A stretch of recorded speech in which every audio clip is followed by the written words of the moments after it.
जोहार, नमस्कार। कानून की बात हम आपके सामने फिर हाजिर हैं कानून के बारे में बताने, जानकारी देने के लिए। यह जो कानून है, भांति भांति के सीआरपीसी, आईपीसी, उतना पढ़ाना, उतना पढ़ पाना ना आपके लिए संभव है, ना हमारे लिए संभव है। लेकिन कुछ मुख्य चीज़ें जो बेसिक हैं, वह जानना भारत के हर नागरिक का कर्तव्य है, ड्यूटी है। इसलिए कि अदालत यह मान के चलती है और कानून भी यह मान के चलता है कि आप नहीं जानते थे कानून इसलिए ऐसा कर दिया, यह नहीं चलेगा। मर्डर कर दिया आपने, मर्डर का अटेम्प्ट लिया, चोरी कर ली, हमको नहीं पता था कि यहाँ सामान उठा के ले जाने पे चोरी का केस हो सकता है। हमको नहीं मालूम था कि कानून ऐसा है कि हम किसी के पॉकेट जबरदस्ती कुछ निकाल लिए तो उस पर केस हो सकता है। यह सब जानना होगा। दूसरे ये कि कानूनी लड़ाई के लिए कहाँ कहाँ आप बिना पैसे के भी जा सकते हैं, चाहे आप किसी वर्ग के हों। और तीसरा ये कि आपकी कानूनी लड़ाई के लिए अगर आप खास वर्ग से आते हैं, एससी से आते हैं, एसटी से आते हैं, विकलांग से आते हैं, बीसी से आते हैं या महिला हैं, तो आप अपना केस मुफ्त में लड़ सकते हैं न्याय पाने के लिए। और इसके लिए तमाम तरह की ज़रूरत एडवोकेट से लेके आपका रेवेन्यू एक्सपेंडिचर तक कोर्ट मुहैया कराएगा, जिसका नाम है विधिक सेवा प्राधिकार, जो डीएलए से है या झालसा है। कानून में जो बेसिक है वो बेसिक है एफआईआर। एफआईआर से ही शुरू होती है कानून की पढ़ाई और कानून का काम। तो आज हम आपके साथ चर्चा करेंगे एफआईआर क्या है, एफआईआर के प्रति राइट कितना है आपका, पुलिस की ड्यूटी कितनी है, पुलिस का राइट क्या है और आपकी ड्यूटी कितनी है। एफआईआर होता क्या है? बगैर एफआईआर के किसी अदालत में कोई मुकदमा नहीं चल सकता है। एफआईआर के स्वरूप को बदल दें एप्लीकेशन में तो मीडिएशन में चल सकता है कि प्री मीडिएशन आपका हो सकता है, लोक अदालत में चल सकता है। लेकिन एफआईआर सबसे महत्वपूर्ण इसलिए है कि एफआईआर होने के बाद में कानून अपना काम करने लगता है। तो एफआईआर होता क्या है, हम इस पर बात करेंगे झारखंड सरकार से आईजी से रिटायर्ड ए के सिन्हा साहब से। नमस्कार, आपका स्वागत। नमस्कार। ये एफआईआर क्या है? देखिए, सरकार का एक बहुत मुख्य दायित्व है कि हर नागरिक को सुरक्षा मुहैया किया जाए जी। इसके लिए सरकार ने कुछ कानून बनाए हैं जिसका हर नागरिक को पालन करना है और सरकार का भी कर्तव्य बनता है कि उसका पालन कराया जाए जी। तो इन कानूनों को पालन कराने के लिए सरकार का जो इंस्टीट्यूशन है, जो संस्थान है, वो है क्रिमिनल जस्टिस सिस्टम उसको बोलते हैं, जिसमें पुलिस है और कोर्ट है। तो कोई भी गैर कानूनी कार्य जब होता है या कोई कानून तोड़ता है, अपराधी हो या अन्य कोई हो, तो उसका प्रथम जो कार्रवाई होता है उसको रोकने के लिए या उसको दंडित करने के लिए, वो होता है एफआईआर। एफआईआर जिसे बोलते हैं फर्स्ट इंफॉर्मेशन रिपोर्ट जी। या हिंदी में उसे प्राथमिकी भी बोलते हैं। तो कोई किसी के संज्ञान में कोई बात आता है कि एक गैर कानूनी कार्य हुआ है, तब कोई भी आदमी जो उस घटना से, गैर कानूनी हरकत से संलग्न है या जिसको जानकारी है, स्पष्ट जानकारी है, इसमें सुनी सुनाई बात पर एफआईआर नहीं होती है, जिसको क्लियर जानकारी है या किसी तरह से वो संलग्न है, तो वो जाकर पुलिस के पास ये सूचना दे सकता है कि इस तरह का गैर कानूनी हरकत हुआ है या आपराधिक घटना हुआ है। और पुलिस बाध्य है, जब इस तरह का क्लियर कट सूचना आता है तो उसके आधार पर वो लिखित बयान या तो उस व्यक्ति से लेता है। अगर वो व्यक्ति लिख कर नहीं दे सकता है तो उस परिस्थिति में उसके कथन पर पुलिस ऑफिसर जो होते हैं थाने के, वो अपने हाथ से लिखकर वो उनको सुनाकर उनका हस्ताक्षर या अंगूठा का छाप ले लेते हैं। तो ये हो गया एफआईआर। और ये इस एफआईआर में मूल बातें सब लिखी रहती हैं, घटना स्थल कहाँ है, क्या घटना हुआ है, अगर किसी ने देखा है या किसी पर कोई शंका है किसी को, ये सभी बातें जो जानकारी में उस समय तक आती है वो सभी बातें सन्निहित होती है इसमें।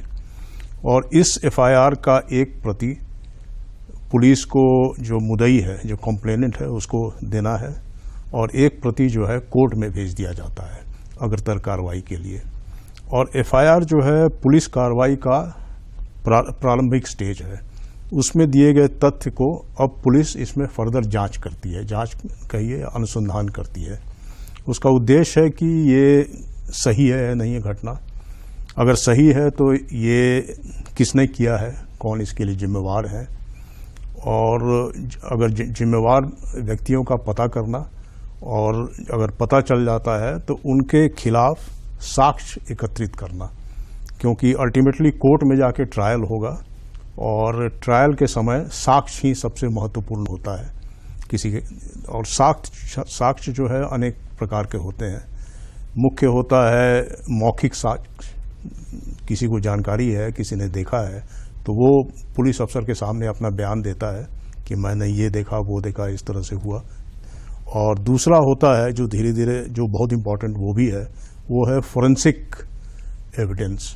जैसे डकैती हुआ या मर्डर हुआ तो उसमें बहुत सारे छोटे मोटे चीज़ हैं, फिजिकल एविडेंस जो होते हैं, जो वहाँ छूट जाते हैं और जो बहुत कुछ क्लू दे सकते हैं कि क्या हुआ है और किसने किया है।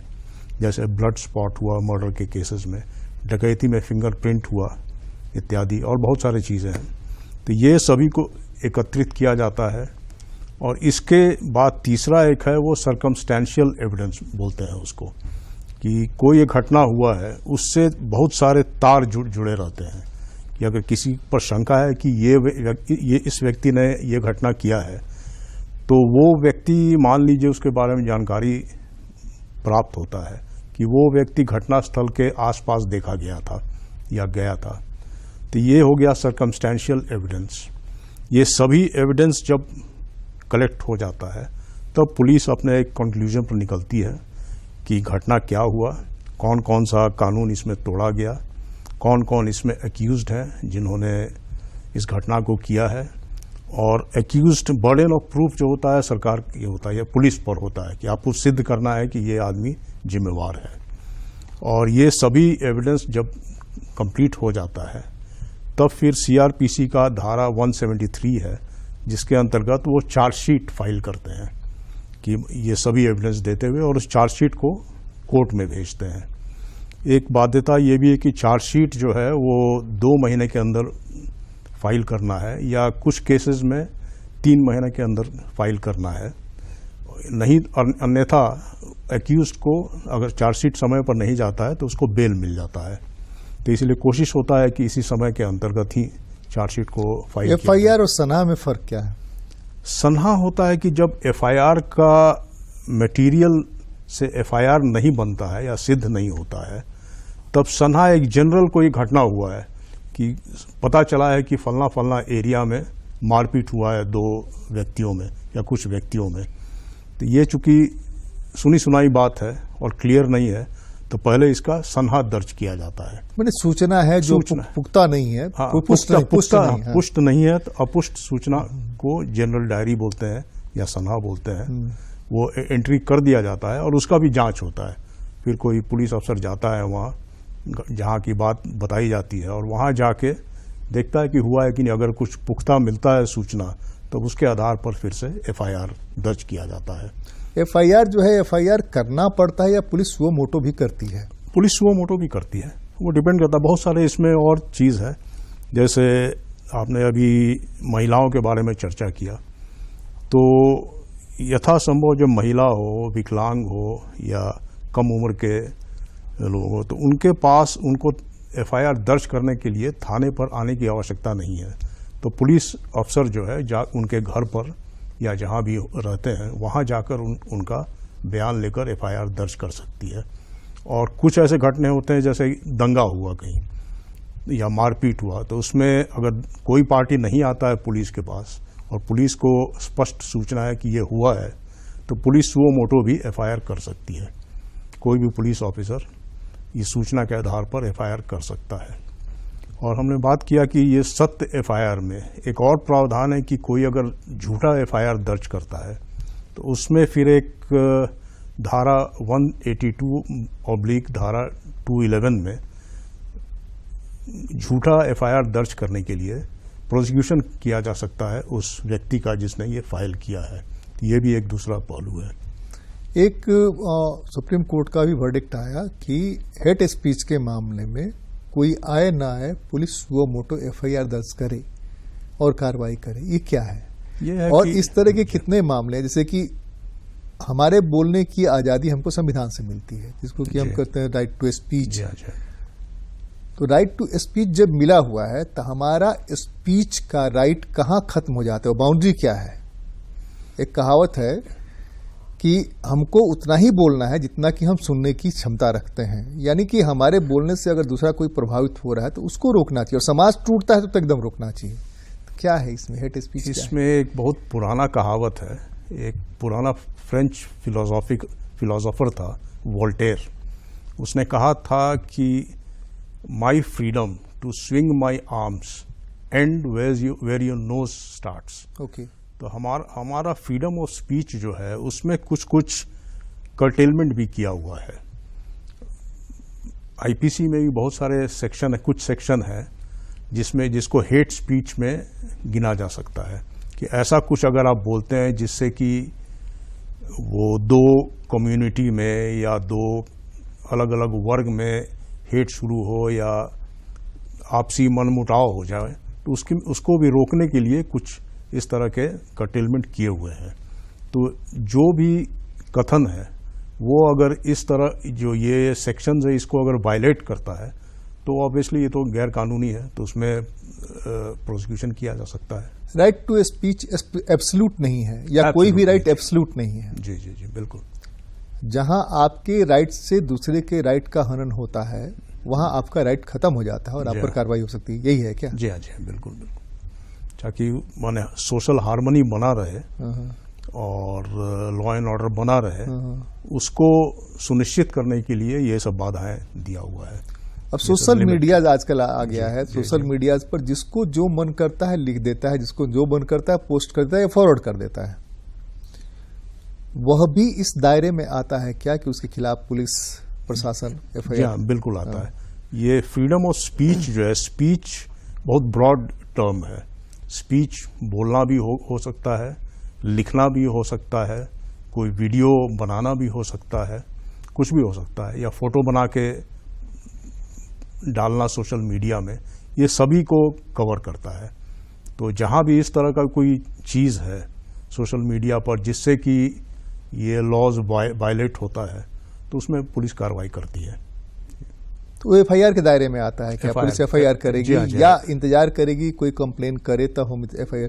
जैसे कि आपने कहा दंगे के मामले में या जहाँ कहीं मारपीट हो रही है, कहीं हिंसा हो गई है, तो पुलिस सुओ मोटो भी कर लेती है।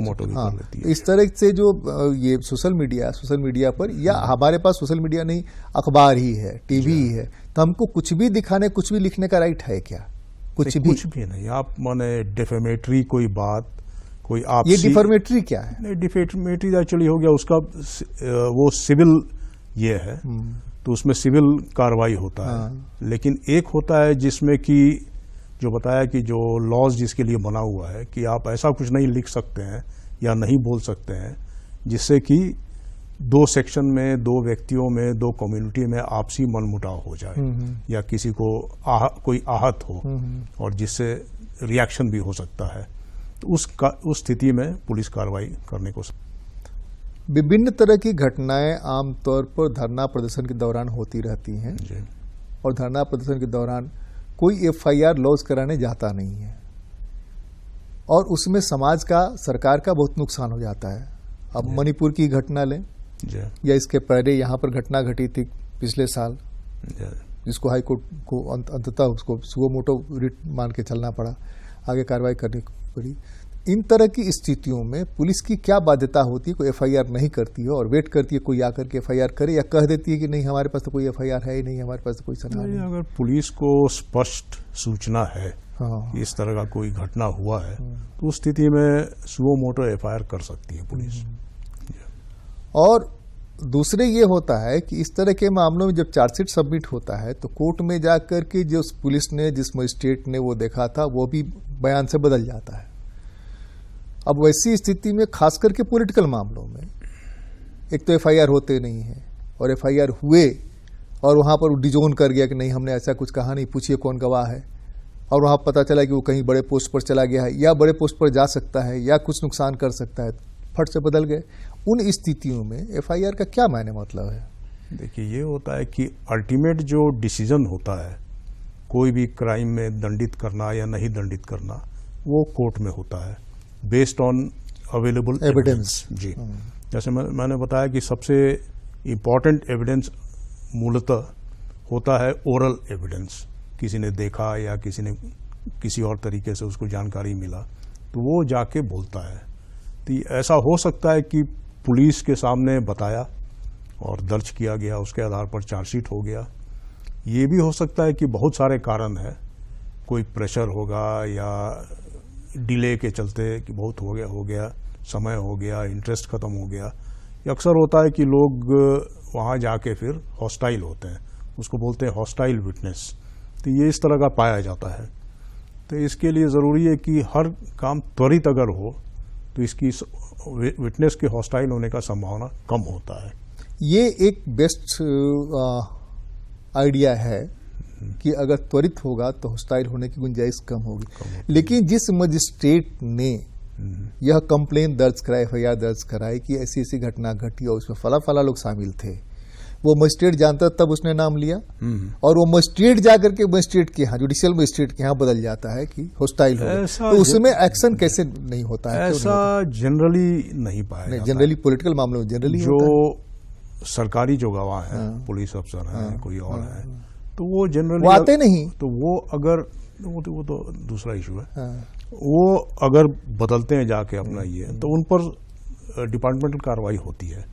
जहाँ जहाँ इस तरह का पाया गया है उसमें डिपार्टमेंटल कार्रवाई होती है निश्चित रूप से, इसमें कोई शंका वाली बात नहीं है। एफआईआर के राइट्स जो हैं, वो राइट्स और ड्यूटीज दोनों को अगर करें कि जो एफआईआर करने जा रहा है, जैसे आपने बताया कुछ सेक्शंस बताए कि अगर आप गलत एफआईआर कर रहे हैं तो आपके खिलाफ कार्रवाई हो सकती है और आपके खिलाफ कार्रवाई चलेगी। दूसरे आपने बताया कि आपका राइट है कि आप जाकर के लिख करके वो देके और आपको स्टाम्प मार करके वहां सिग्नेचर करके वो मिल जाएगा कि हाँ आपने एफआईआर किया। तो अगर कोई एफआईआर नहीं लेता है, जैसे कि सुप्रीम कोर्ट को कहना पड़ा, इसीलिए हम बार बार रिपीट, कहना पड़ा कि आपको करना है, पहले लिमिट किया खास इलाके के लिए, फिर कहा पूरे देश के लिए कि आप ही की जिम्मेवारी बनती है कि जैसे आपको पता चलता है, आप सुनते हैं, आप एफआईआर दर्ज करिए। तो राइट कितना है और ड्यूटी कितनी है व्यक्ति की और पुलिस दोनों की। और उस मामले को जो आपने कहा कि अदालत में अगर उसको नहीं आप साक्ष्य दिला पाते हैं, एक तो लंबा खींचने में बहुत सारी गड़बड़ियां आ जाती हैं, वो कह सकता है कि हमको याद नहीं है, फला है, ठिकाना है, बहुत सारी परेशानी आती है। इसमें कैसे चीजों को आगे ले जाया जा सकता है? क्योंकि एफआईआर प्रथम कड़ी है जिस कड़ी से आदमी को न्याय मिल सकता है। ये जैसे बताया आपको कि चार्जशीट के बारे में जनरली कोशिश होता है कि 60 दिन या 90 दिन में दे दें, ताकि इससे अक्यूज्ड को लाभ नहीं मिले, बेल का लाभ नहीं मिले या और डिले नहीं हो। तो जनरली प्रयास यही होता है कि त्वरित हो जाए, जल्दी हो जाए, और उसमें लाभ ये भी होता है अगर ट्रायल जल्दी शुरू हो जाता है उस स्थिति में, तो जनरली विटनेस जो है अपीयर भी होते हैं और हॉस्टाइल भी होने का संभावना कम रहता है। जल्दी नहीं होने या टाइम फ्रेम में नहीं होने का कारण पुलिस अधिकारियों की कमी है, एस्टेब्लिशमेंट की कमी है, जुडिशियरी में जो जजेस हैं उनकी कमी है, वहाँ इंफ्रास्ट्रक्चर की कमी है, क्या है? इसलिए कि हम अगर भारत के नागरिक हैं तो हम अपेक्षा करते हैं कि हमने एफआईआर किया और सही एफआईआर किया तो हमको टाइम पर न्याय मिले। डिले होता रहेगा, 2 साल 4 साल 5 साल चलता रहेगा तो ऐसे ही वो पार्टी धमकाता रहेगा अगर जिसके खिलाफ हमने एफआईआर किया है। तो ऐसी क्या कारण है जिसकी वजह से डिले हो जाता है? डिले होने के क्या कारण है? देखिए, डिले नॉर्मल स्थिति नहीं है। नॉर्मली जो निर्धारित समय है उसमें हो जाता है। कुछ कारणों से, बहुत सारे कारण है, सिस्टमिक कारण है जो आपने जैसे अभी चर्चा किया था, इसीलिए उसमें कभी कभी डिले होने की संभावना रहती है, डिले हो सकता है। लेकिन ओवरऑल ब्रॉडली स्पीकिंग जनरली जो निर्धारित टाइम फ्रेम है उसमें हो जाता है सब कार्रवाई। 2-3 मामले हैं झारखंड के संदर्भ में अगर खास करके देखें तो झारखंड कुछ अलग किस्म का इलाका है देश के अन्य राज्यों की तुलना में। पठारी इलाका है तो पठारी इलाके में बहुत सारी घटनाएं घटती हैं अंधविश्वास के नाम पर, और यहाँ दोधारी तलवार की तरह वो आदमी जो घटना करता है वो खुद स्वीकार कर लेता है कि हाँ हमने मारा, वो खुद थाने चला जाता है कि हाँ हमने ऐसा किया। और कुछ मामलों में छुपाने के लिए डेड बॉडी को फेंक दिया या कुछ कर दिया साक्ष्य छुपाने और वो करने में। तो चूंकि आप झारखंड में लंबे समय तक रहे हैं एक सीनियर पुलिस अफसर के रूप में, तो यहाँ जो परिस्थितियां हैं एफआईआर लेने, एफआईआर करने और मामले को अंजाम तक पहुंचाने में, वहाँ क्या आपको लगता है क्या दिक्कत होती है? आमतौर पर बिल्कुल कोई दिक्कत नहीं है। ये जो घटना जैसे आपकी पहली कड़ी तो चौकीदार है जी जो आपको सूचना देता है, इसके अलावा आईबीज वगैरह वगैरह बाकी सारी चीजें और बहुत सारा स्रोत है। हाँ।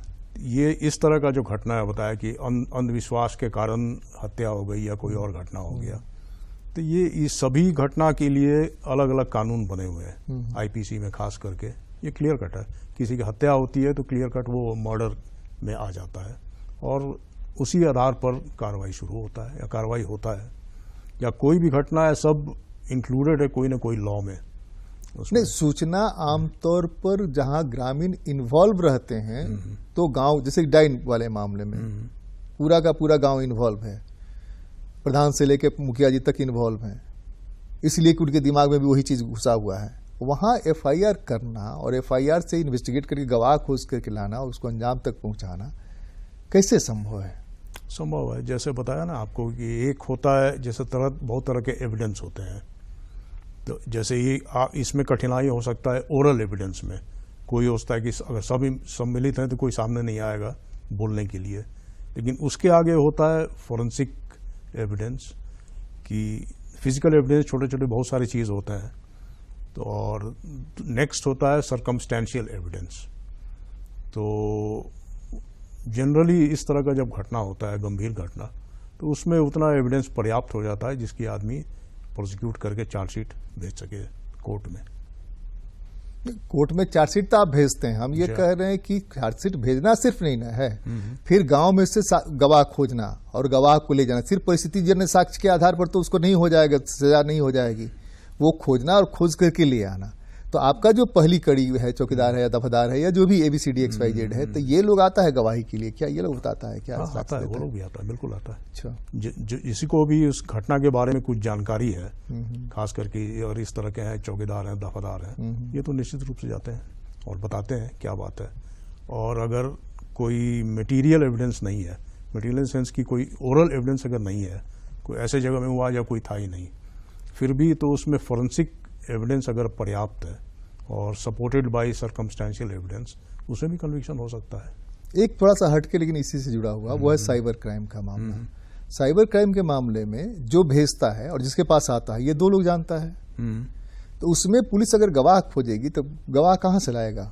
जैसा बताया पिछले ना, इंस्ट्रूमेंट है, जी जो इंस्ट्रूमेंट है उस इंस्ट्रूमेंट से आप निकाल लीजिए कि उसके पास सही आया था कि नहीं आया था, उसी ने भेजा था कि नहीं भेजा था। हम फिर रिपीट करेंगे जो हमने कहा था कि ये भी जरूरी नहीं है कि हर केस में ओरल एविडेंस हो। ओरल में कोई व्यक्ति आए और बोले कि हमने देखा या हमने सुना है। तो इस केस में साइबर में खास करके चूंकि सब कुछ इन्वॉल्व है, इसमें गैजेट से है, मान लीजिए फोन से किया है, लैपटॉप से किया है, तो हर चीज का एक ट्रेल बनते जाता है। आप किसी को ईमेल भेजते हैं तो उसके पास रिकॉर्ड है कि कहाँ से आया, आपका IP एड्रेस उसमें आ जाता है और बहुत सारी चीजें हैं। या फोन है तो फोन में भी सेम यही है, उसका लोकेशन, उसका IP एड्रेस, किस नेटवर्क से किया हुआ है, कहाँ से किया हुआ है, ये सभी चीज़ आ जाते हैं। और साइबर क्राइम में ये एविडेंस पर्याप्त है, क्योंकि यही एक एविडेंस रहता ही है और ये बहुत क्लियर कट होता है। क्योंकि अब लोकेशन आपका है वो तो परमानेंट उसमें वो आ ही गया है, वो आप कहाँ से, माने किसके नाम पर फ़ोन है वो भी क्लियर है, अगर फ़ोन से हो रहा है, किसके नाम पर लैपटॉप है वो भी क्लियर हो जाता है। तो इसीलिए इसमें ये एविडेंस ही पर्याप्त है, इसमें अलग से कोई ओरल एविडेंस की आवश्यकता नहीं है। तीसरे व्यक्ति की दोनों के बीच जो हुआ, तीसरा जो जानता है वो हो सकता है, लेकिन इन दोनों के अलावा कोई साक्ष्य की जरूरत नहीं है, इंडिविजुअल साक्ष्य की जरूरत है ना, इसमें ओरल साक्ष्य की कोई आवश्यकता नहीं है।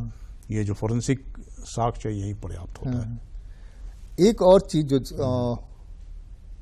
FIR अगर पुलिस नहीं लेती है तो वैसी स्थिति में क्या प्रावधान है, कहाँ जा सकते हैं? इसमें देखिए 2-3 इसका ऑप्शन है उसके पास, व्यक्ति के पास। ये नॉर्मली लोग थाना में जाता है FIR करने के लिए। मान लीजिए अगर थाना में उसको दिक्कत हो रहा है तब वो सीनियर पुलिस अफसर को अप्रोच कर सकता है, इंस्पेक्टर, डीएसपी, एसपी, डीआईजी, किसी को भी। एक तो ये चैनल खुला हुआ है। इसके अलावा एक चैनल है कि वो सीधे कोर्ट में कंप्लेंट केस फाइल कर सकता है, इस आधार पर कि हमारा वहाँ माने हमको डिफिकल्टी हो रहा है, वहाँ हो नहीं हो रहा है, तो कोर्ट भी डायरेक्ट कंप्लेंट केस फाइल करके इन्वेस्टिगेशन के लिए पुलिस को भेज देती है। आज हमने एफआईआर पर बात की और एफआईआर के बारे में बताया कि अगर पुलिस थाना में कहीं पर आपको लग रहा है या पुलिस थाने में जो पुलिस अफसर हैं वो आपका एफआईआर नहीं ले रहे हैं, वैसी स्थिति में और भी रास्ते आपके पास खुले हुए हैं। सीनियर पुलिस ऑफिशियल के पास जाइए कि हमारा एफआईआर नहीं ले रहे हैं, वो भी अगर आपकी नहीं सुन रहे हैं, आप सीधे कोर्ट जा सकते हैं, कोर्ट में अपना एफआईआर दर्ज करा सकते हैं। लेकिन एफआईआर दर्ज कराते हुए दो चीज़ों का हमेशा ध्यान रखिए कि जो आप लिख रहे हैं वहाँ लिख रहे हैं कि मैंने पढ़ा लिखा और पढ़ लिख करके समझ करके साइन किया, तो उसके प्रति आप जिम्मेदार हैं। एफआईआर सही नहीं हुआ तो आपके खिलाफ कार्रवाई हो सकती है। एफआईआर नहीं लिया पुलिस वाले ने तो पुलिस वाले के खिलाफ भी कार्रवाई हो सकती है, सीनियर पुलिस ऑफिसर भी कर सकते हैं, कोर्ट भी कर सकता है। लेकिन कहीं घटना घट रही है, उस घटना के बारे में एफआईआर लेना पुलिस की ड्यूटी है। और अब तो सब जगह सीसीटीवी कैमरे लगे हुए हैं, इसलिए कोई डिनाई नहीं कर सकता कि आप आए कि नहीं। कानून की बात में आज तो बस इतना ही। अगली बार मिलते हैं, किसी और मुद्दे पर चर्चा करते हैं। बहुत बहुत धन्यवाद। नमस्कार।